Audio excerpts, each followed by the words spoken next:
जी नाज़रीन, हमारे साथ मौजूद हैं इमरान खान साहब के तर्जमान नियाज़ुल्लाह खान नियाज़ी साहब और दीगर वकला मौजूद हैं, वकला टीम मौजूद है जिन्होंने सुप्रीम कोर्ट में वो पेश हुए और विटनेस हैं कि समाअत किस तरह से आज इमरान खान साहब को रिलीफ मिला है और 8 केसेस जो हैं 9 मई के उड़ा दिए गए हैं। सर ये बताइएगा कि आज इमरान खान साहब को रिलीफ मिल चुका है 8 केसेस में 9 मई के जो जो साजिश का बयानिया बनाया गया था उसे उड़ा कर रख दिया गया है और ये 26वीं आईनी तरमीम के बाद एक ऐसा फैसला आया है जो पीटीआई के हक में इमरान खान साहब की फेवर में आया है। आप क्या कहेंगे इस हवाले से कि ये मेरिट पे हुआ फैसला? देखें दानिश साहब, वो तो मेरा ख्याल है पूरी दुनिया को पता चल गया कि इमरान खान के खिलाफ सारे केसेस जो बनाए गए थे वो झूठे केस हैं और एक आदमी को कंपेल किया जा रहा है कि वो कंप्रोमाइज़ करे सिस्टम के साथ, लेकिन वो पता है कि कंप्रोमाइज़ नहीं करेगा। आज के केस से ये साबित हो गया है कि प्रोसिक्यूशन फेल हो चुकी है, उस पे कंस्पायरेसी पे भी और इवन मेरिट पे भी उनका कोई केस नहीं है। दोनों चीज़ों पे प्रोसिक्यूशन का फेलियर सामने था, लेकिन चीफ जस्टिस ने बार बार कहा प्रोसिक्यूशन को कि आप ये बताएं कि 109 में कोई बेल डिक्लाइन हुए सुप्रीम कोर्ट में, चाहे ललकारा हो या 109 हो, तो उनके पास कोई ऐसी एविडेंस नहीं थी। फिर उन्होंने कहा कि एजाज चौधरी की जो बेल हुई और उसके साथ और 2-3 की बेल हुई, उसमें तो उनका रोल तो और था, वो तो शायद अकरन से प्रेजेंस भी वीडियो में दिखाई गई। तो खान साहब के ऊपर तो ऐसा कोई नहीं है। खान साहब तो 9 तारीख को, आपको याद है दानिश साहब, वो तो अरेस्ट थे, वो तो इस्लामाबाद हाई कोर्ट से अरेस्ट हो गए और जो एफआईआर थी वो भी खान साहब के खिलाफ कोई 9 तारीख की नहीं, कोई 10 की है, कोई 11 की है। लिहाजा आज का केस मैं कहता हूं कि प्रोसिक्यूशन के पास ना तो कोई 109 की कंस्पायरेसी की एविडेंस है खान के खिलाफ और ना कि खान के खिलाफ कोई मेरिट पे केस है। लिहाजा आज का केस से जो साबित है कि खान साहब इंशाल्लाह ये 8 केसेस में 9 केसेस जो 9 मई के हैं इसमें बरी होंगे, कोई एविडेंस नहीं है। सर पहली गिरफ्तारी ही इमरान खान साहब की 9 मई केसेस में हुई थी जी, उसके बाद एक ना रुकने वाला सिलसिला शुरू हुआ सजाओं का और आज जो अब्दुल कादिर ट्रस्ट केस में अल कादिर ट्रस्ट केस में जो है वो सजा याफ्ता हैं, सजा अपनी काट रहे हैं। अभी आप क्या समझते हैं कि ये जो एक केस बच गया है जिसमें वो सजा वो भुगत रहे हैं अडयाला जेल में अपनी सजा कैद काट रहे हैं, वो भी उसमें भी कोई आपको रिलीफ मिल सकता है या नहीं मिल सकता? आप क्या समझते हैं? मैंने दानिश साहब पहले भी आपको बताया है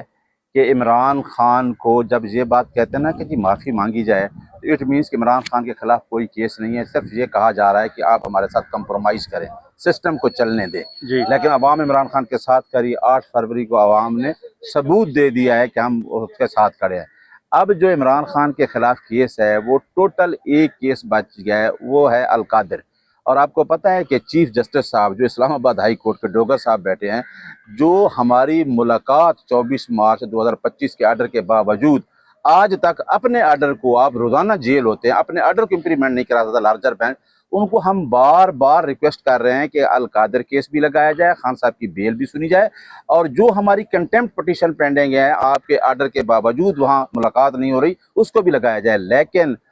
आपने देखा कि हम रोज़ाना परसू कर रहे हैं, हमने अर्ली हियरिंग एप्लीकेशन भी दी, नहीं लगेगी। लेकिन आज हमारी रिक्वेस्ट है उनसे और बार बार हम जाएंगे कि हमारा अल कादिर का केस अब जल्द, और हमारी कोशिश होगी कि दानिश साहब नेक्स्ट वीक लगे और उस पर हम बहस करें। और मेरा ख्याल है ये 2-3 मिनट के केस नहीं है। खान साहब के खिलाफ तो कोई एविडेंस उसमें भी नहीं है, खान साहब तो एज ए ट्रस्टी कोई बेनिफिशरी तो है नहीं, और आपको पता है कि पैसे कहाँ से आए, किस अकाउंट में गए और कहाँ पे गए। तो खान साहब के खिलाफ तो कोई केस नहीं, और खासकर जो बीबी बुशरा है उसका तो कोई रोल ही नहीं है। यानी खान साहब ने ये भी कहा है कि ये मुझे इतना झुकाना चाहते हैं कि ये तो जाजा खान के दौर में भी नहीं हुआ, किसी मार्शल लॉ दौर में भी नहीं हुआ, मेरी बीवी को अंदर रख के ये चाहते हैं कि खान साहब शायद कंप्रोमाइज़ को डील करेगा, वो नहीं करेगा। और एक केस है और इंशाल्लाह नेक्स्ट वो लगेगा, और इंशाल्लाह आपको खुशखबरी दे रहा हूँ, खान जीत के आ रहा है। खान का जो स्लोगन है खान बाहर आएगा, और खान क्योंकि खान के साथ आवाम खड़ी है और इनको पता है कि इस टाइम जो खान की पॉपुलैरिटी है वो 94% पे पहुंच चुकी है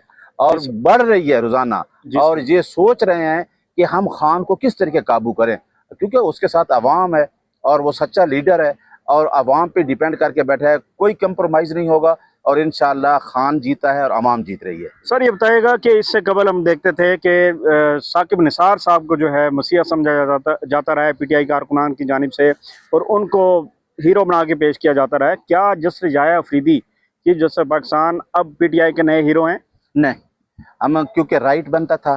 बेल बनती थी 109, और आप देखें ललकारा का चीफ साहब ने खुद का कोई अब बल्कि यही खुद बेल ले चुके हैं, हमारी 3 बेल ऑलरेडी हो चुकी हैं। اگر یہ ہیرو ہوتے نا تو ہم کہتے ہیں 26ویں ترمیم لگاؤ، جو ہم کہتے ہیں کہ آئین کے بیسک سٹرکچر کے خلاف ہے. یہ چیز، یہ بیل تے یہ ریلیف مل جانا، یہ تو آلریڈی اس کو تو ناحق جیل میں رکھا ہوا ہے. ہاں اب ہم تب مانیں گے جب جاجا افریدی صاحب چیف جسٹس صاحب آئین کی بالادستی اور قانون کی حکمرانی کے کھڑے ہوں گے. جب جاجا افریدی صاحب چیف جسٹس یہ دیکھنا چاہیے کہ عوام کا ووٹ 8 فروری کو ایک بہت بڑا چیلنج تھا، ووٹ چوری ہوا ہے اور یہ سامنے ہوا ہے، اور یہ دیکھنا چاہیے تھا کہ ہر آدمی کا رائٹ ہے انڈر آرٹیکل 17 کسی پارٹی کے ساتھ ایفیلیشن. تو یہ چیزیں سپریم کورٹ کو دیکھنی چاہیے. اور میرا خیال ہے کل 2 جج صاحبان نے، مسٹر جسٹس منصور علی شاہ